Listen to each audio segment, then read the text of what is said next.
Soqqani yuradigan tanishinglar bormi? Любой narsadan движение qiladigan.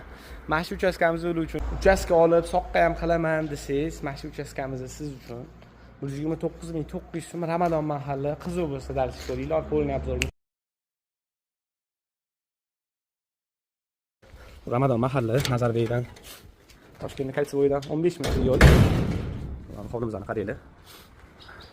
Letniy hammomi, bitta saunaga joy ajratilgan, basseynimiz, xonalarimiz, bitta letniy kuxnya bor. Bitta ko'rib chiqaylik. Bu mana uyimizni, ichki qurilishimiz. Kuxnyamiz bizani kutib oladi. Bu yerdan podvolga tushib ketsa bo'ladi mana. Hozir ichkariga gastiniyaga kiraylikchi. Gastiniyamizni ko'rishinglar mumkin. Televizor bor. Bu yerdan mana ko'chaga qaraydigan joy. Qizg'in joy Wi-Fi'largacha bor. Gap yo'ldim. Bu yerda Wi-Fi borligini ishonmadim. Birinchi mana xotinlar yotoqxonasi. Koridorimiz nima? Hovliga qarab turadigan koridor. Dальше mana kirsak, bu yerda общий санузел. Dushovый kabinka, qo'l yuvish, tualeti. Yonimizda yana bitta spalniy xonamiz.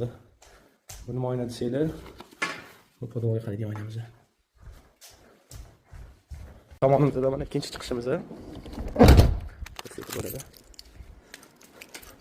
Bu yerda mana suv rezervuariga joy tashlab ketilgan. Bu yog'imizda mana letniy oshxonasi. Eng huzurli mehmonlar chaqirasizlar. Basseynda o'tirasizlar, tapchalida choy ichib, yonibda sekin olasanglar, non sopsa yopsa bo'ladi. Osh qilsanglar bo'ladi. Mangal qilib qo'yib, shashlik-pashlik ham qilsa bo'ladi. Xo'p, endi podvolimizga tushib ko'raylik. Podvol ikkita sejnik katta podvol qilingan. Eng qiziq joyi bu binoimizning ustiga yana bitta etaj qursa bo'ladi.